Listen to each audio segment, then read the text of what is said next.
આકાશવાણીનું આ ભુજ કેન્દ્ર છે. પ્રસ્તુત છે પ્રાસંગિક. આજનો વિષય પૃષ્ટિમાર્ગના પ્રણેતા શ્રીમદ વલ્લભાચાર્ય. સંપાદન અને પઠન જાગૃતિ વકીલ.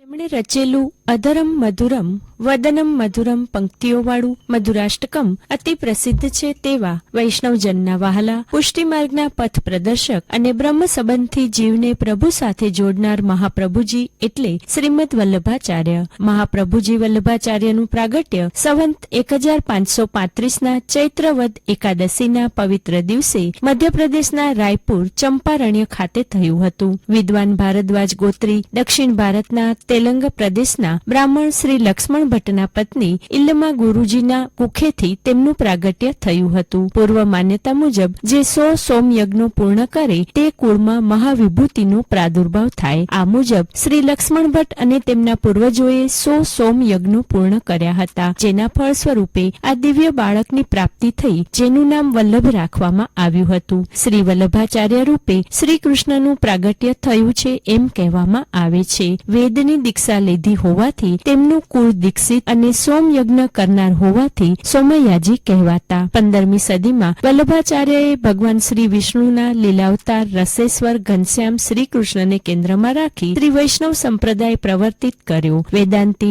શુદ્ધાદ્વૈત અને પુષ્ટિમાર્ગની સ્થાપના કરીને તેનો પ્રચાર પ્રસાર કર્યો. તેમણે બનારસમાં રહીને નાની ઉંમરમાં વેદ, વેદાંત, દર્શન, સૂત્રો, ધર્મશાસ્ત્ર, પુરાણો અને ઇતિહાસનો ઊંડો અભ્યાસ કર્યો. તેમણે સમગ્ર ભારતમાં પર્યટન કરીને પોતાના ધાર્મિક વિચારોનો પ્રચાર કર્યો. રામેશ્વરથી હરિદ્વાર, દ્વારકાથી જગન્નાથપુરી સુધીના તીર્થોમાં ખુલ્લા ચરણે 3 વાર પર્યટન કરીને તેમણે પુષ્ટિ માર્ગનો પ્રચાર કર્યો. યાત્રા દરમિયાન તેમણે શ્રીમદ ભાગવતની કથા અને પારાયણ કર્યા. જ્યાં 84 ભાગવત પારાયણ કરી હતી તે સ્થાન આજે પણ 84 બેઠકના નામથી જાણીતું છે. દક્ષિણ ભારતના ઉદયનગરના રાજા કૃષ્ણદેવરાયની નગરીમાં વલ્લભાચાર્ય તીર્થયાત્રા દરમિયાન આવ્યા હતા. ત્યાં બધા પંડિતો અલગ અલગ વિષયો પર ચર્ચા કરી રહ્યા હતા. ત્યારે બૃહદ તત્વ વિશે પોતાના વિચારો વ્યક્ત કરી ગાગા ભટ્ટ અને સોમેશ્વર જેવા પંડિત સાથે ઘણા દિવસો સુધી તેમણે ચર્ચા કરી. સભાપતિએ તેમને વિજય ઘોષિત કર્યા. રાજાએ તેમને સુવર્ણ આસને બેસાડી કનક પુષ્ટિ અભિષેક કર્યો. શ્રી વલ્લભાચાર્યના વિચારોને યોગ્ય માનીને તેમને જગતગુરુ શ્રી મહાપ્રભુજીની પદવીથી વિભૂષિત કર્યા. શ્રી મહાપ્રભુજીએ પોતાના સિદ્ધાંતોને પુષ્ટિ માર્ગ એવું નામ આપ્યું. પુષ્ટિનો અર્થ થાય છે ભગવત કૃપા.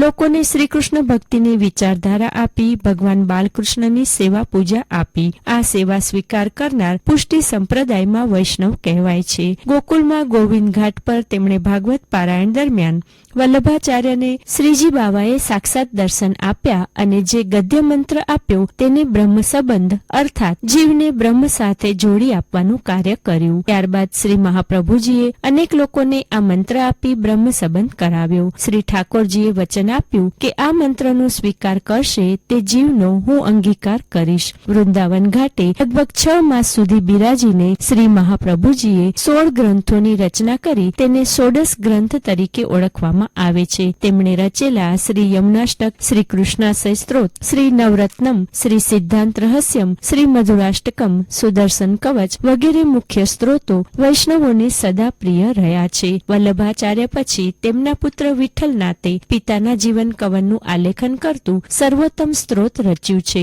1587માં માત્ર 52 વર્ષની વયે તેમણે પોતાની જીવન લીલા સંકેલી લીધી. શ્રી મહાપ્રભુજીએ જે મહામંત્ર આપ્યો હતો તે છે શ્રી કૃષ્ણ શરણમ મમ. બ્રહ્મ સંબંધના આ મહામંત્રનો જાપ કરવાથી ભગવાન શ્રી કૃષ્ણની અસીમ કૃપા પ્રાપ્ત થાય છે અને મોક્ષ મળે છે. હમણાં જ આપ સાંભળી રહ્યા હતા પ્રાસંગિક, જેમાં આજે આપણે પૃષ્ટિમાર્ગના પ્રણેતા શ્રીમદ વલ્લભાચાર્ય વિશે સાંભળ્યું. સંપાદન અને પઠન જાગૃતિ વકીલ. પ્રસારણ આકાશવાણીના ભુજ કેન્દ્ર પરથી કરવામાં આવ્યું.